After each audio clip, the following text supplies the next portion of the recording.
everyone, and welcome back to Mr. and Mrs. Social Studies. My name is Sarah. And I'm Jake. And today we are coming to you with a video about how we teach ancient India. The specific activities, strategies, videos we show, all of it, to give you ideas about how you can structure your lesson.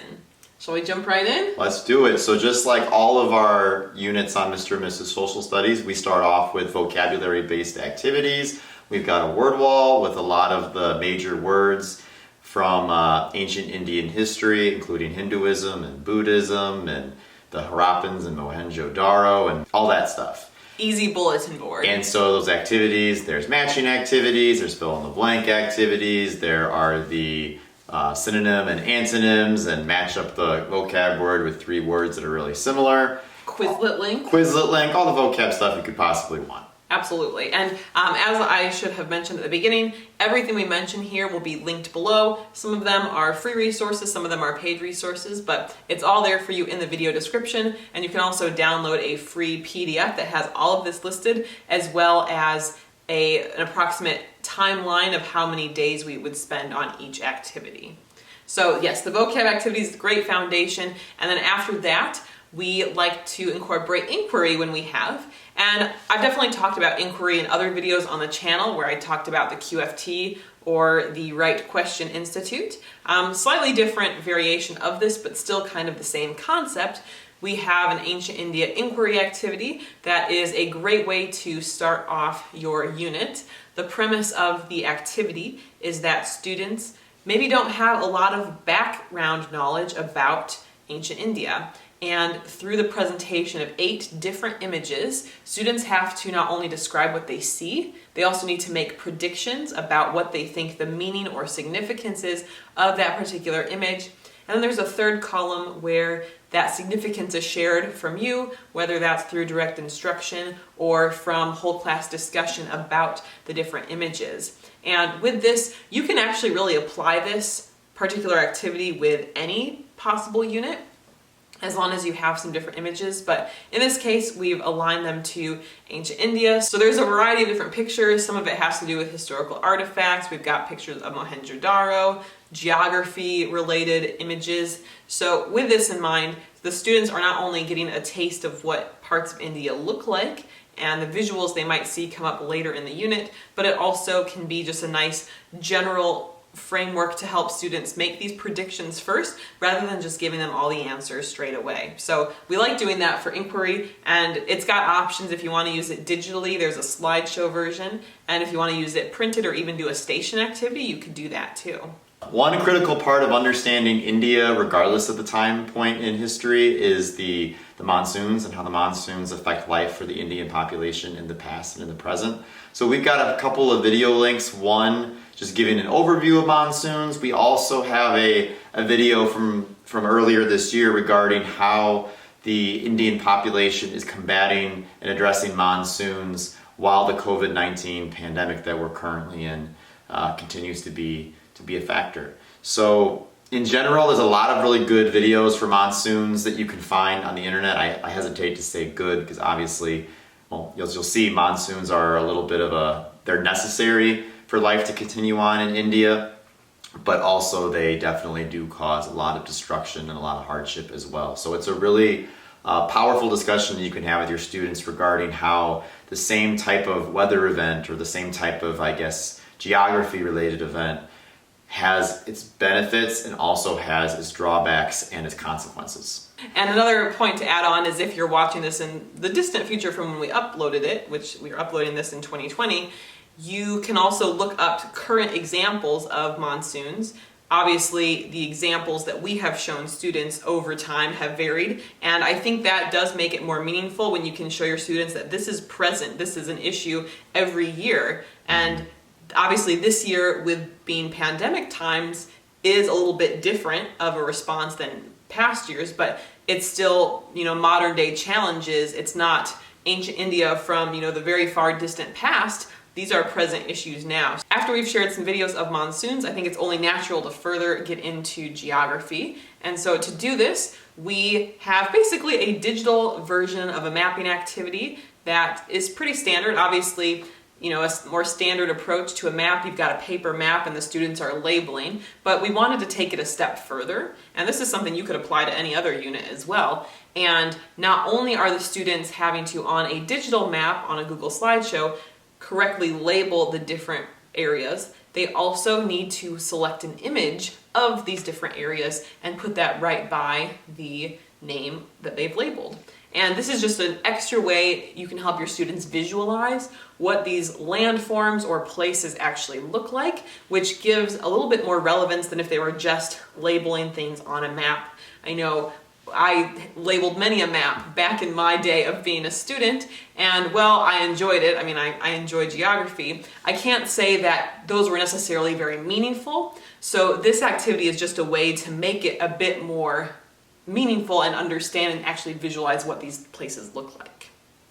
Yeah, so speaking of geography and places, we also have a couple of links to activities you can do related to Mohenjo-Daro, one of the biggest cities or examples of the Indus Valley civilization. That's a tricky thing when teaching India that I've seen time and again teaching it, is you've got to identify that the Indus Valley folks are their own separate group of people who lived around the Indus River, technically modern day Pakistan, and you have to differentiate them between the second group of people who then eventually become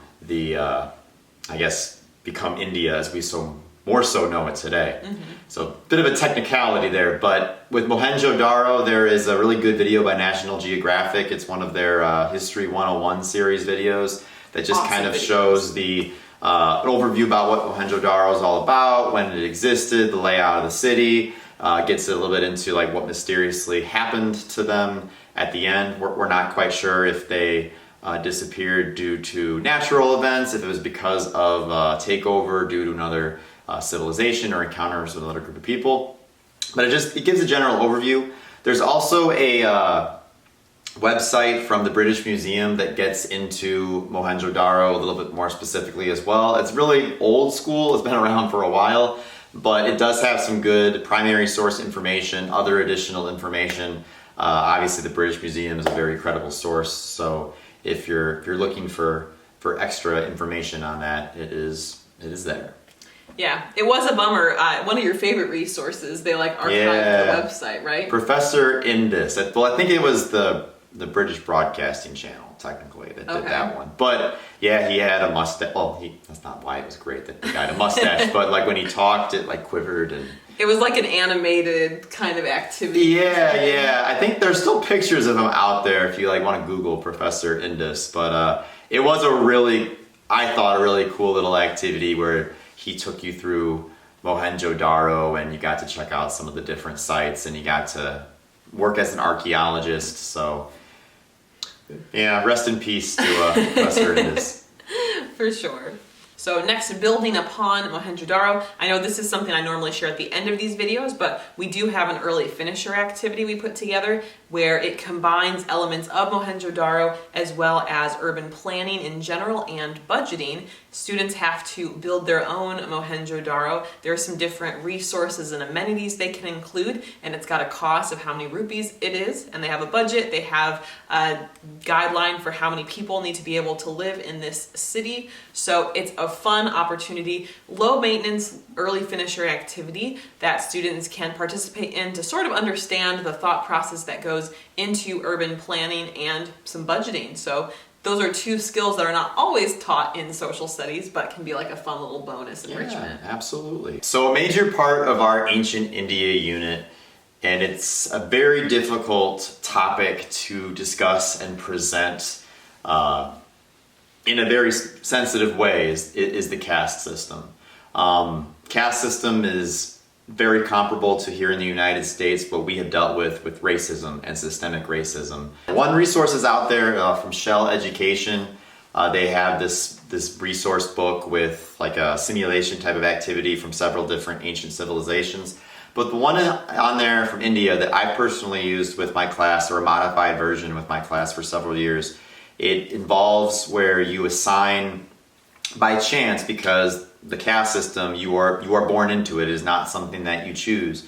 You are assigned or randomly assigned into one of the major castes, the Brahmins, the Kshatriyas, the Vaishyas, the Sudras, or the Dalits. and you get a certain number of task cards, like it says making shoes, washing clothes, taking out garbage, whatever it might be.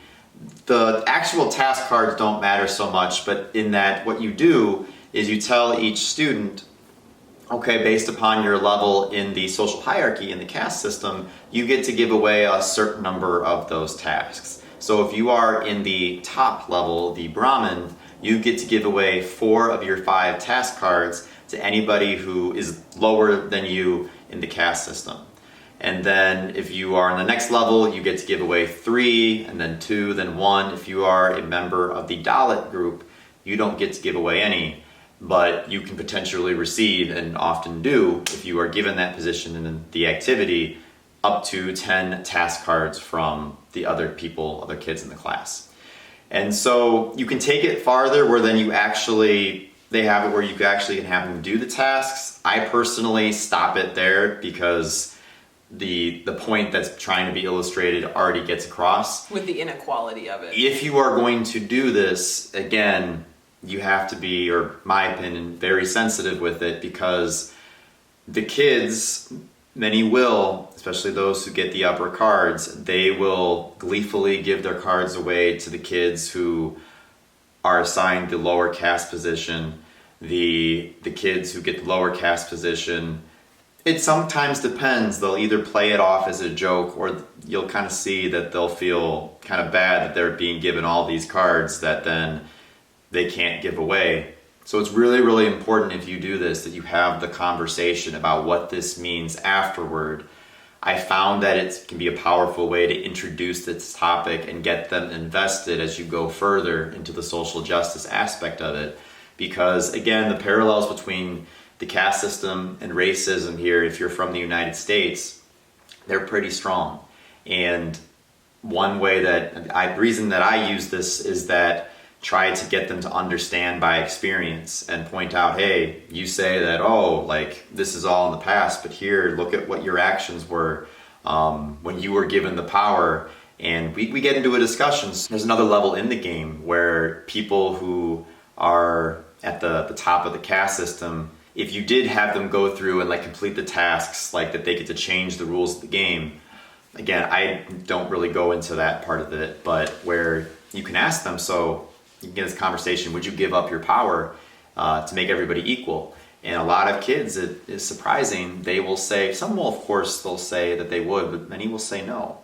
And so you get into that discussion, it's eye-opening where you start to understand why these systems have existed for as long as they do. Building off of that, we also have a caste system versus American society resource. With a reading, again, going into what the caste system is all about and looking at comparing life in India versus the United States in terms of, based on your caste in India for at least in ancient times, that you were stuck in whatever the job was, whatever the profession was of your parents, of your family, despite whatever qualifications and abilities and drive that you might have had. Whereas in the United States today, and technically, I always stress that while this opportunity is there, it is not equally available to everybody.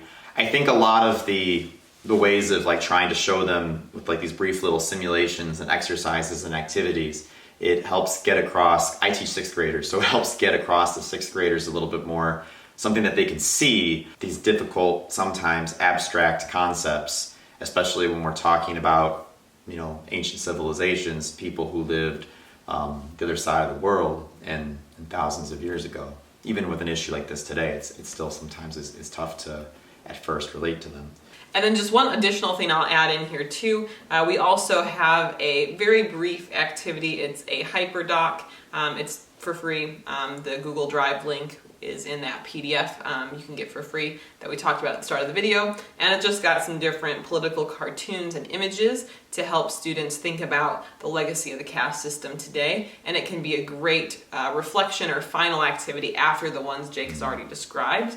Obviously, also too, if we're talking India, we can't do it without addressing 2 of our 5 major world religions today that originated from there, Hinduism and Buddhism.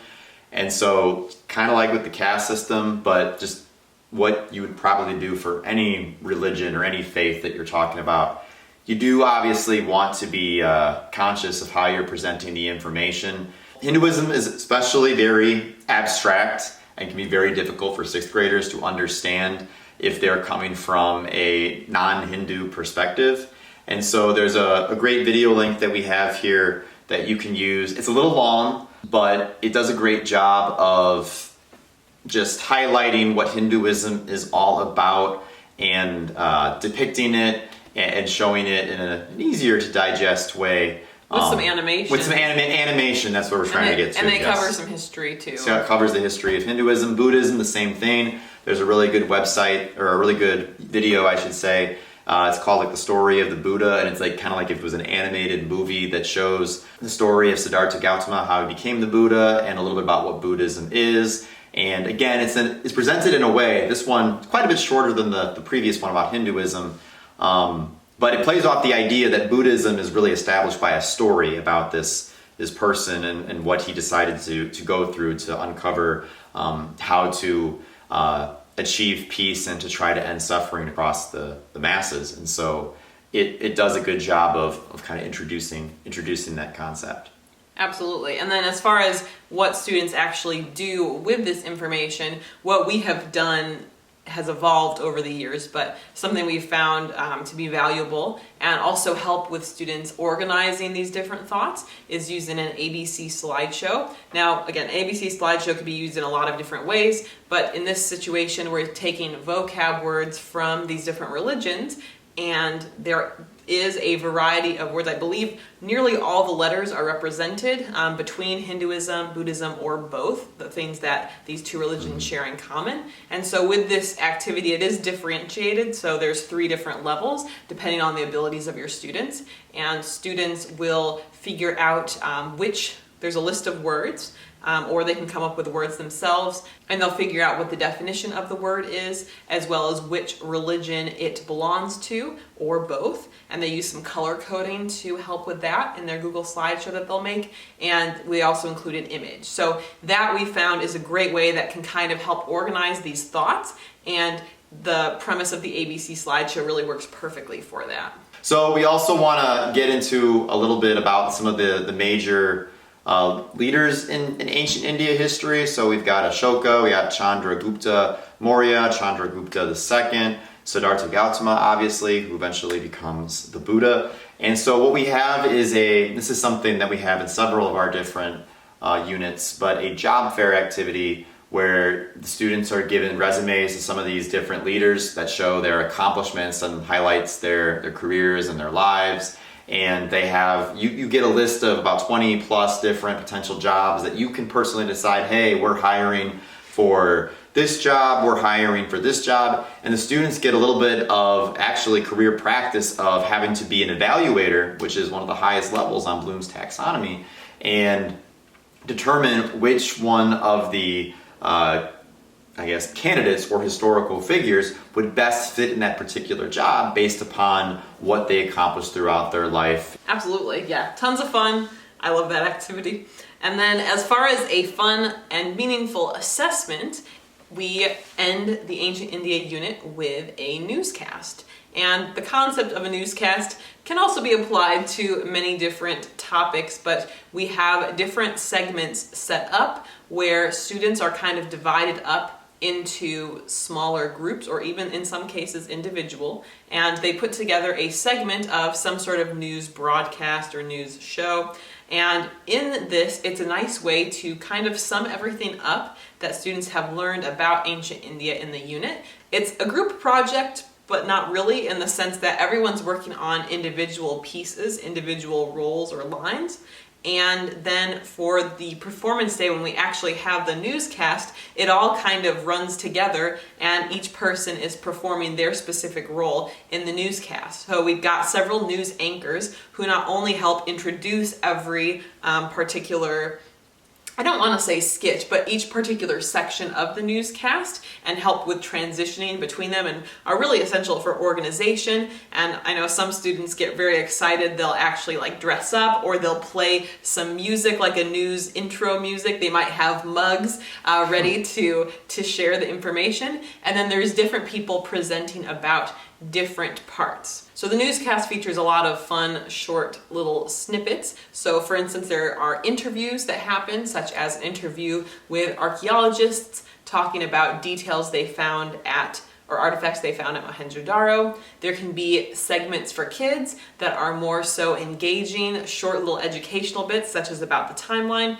There are commercials related to relevant products that could play a role in ancient India, or again, whatever your newscast is about. There's a weather report talking about weather. So it's a lot of fun pieces that go together, but also one thing I love about doing newscasts, not only do students feel a bit of a cohesive identity as they're putting all these different things together and we're kind of watching it happen live while kids are presenting their different pieces, but it's also just a completely different way to mix up like the presentation model. I know it would look a little bit different virtually, but it also is really cool from a grading perspective. It's pretty easy since you can kind of grade while the newscast is happening. So it's sort of a win-win-win for everyone. Absolutely.